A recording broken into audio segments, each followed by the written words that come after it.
वक्रतुंड महाकाय सूर्यकोटि समप्रभ निर्विघ्नं कुरु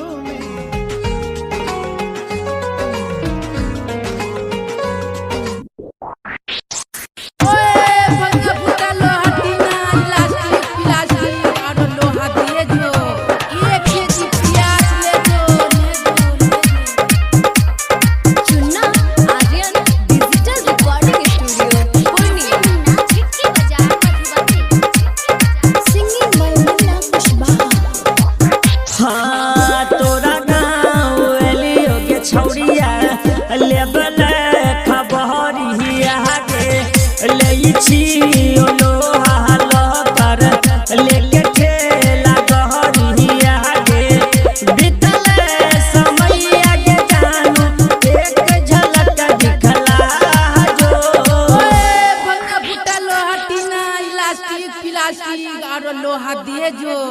1 केजी प्याज ले जो प्याज लोहा दे जो गेला जो हाँ ले जो प्याज लोहा दे जो गेला जो ए साला कहाँ फंसा देले मलवा से मलकात नहीं भेले ए भैया रुको हम लगावे छियो जोगा मिला ले जे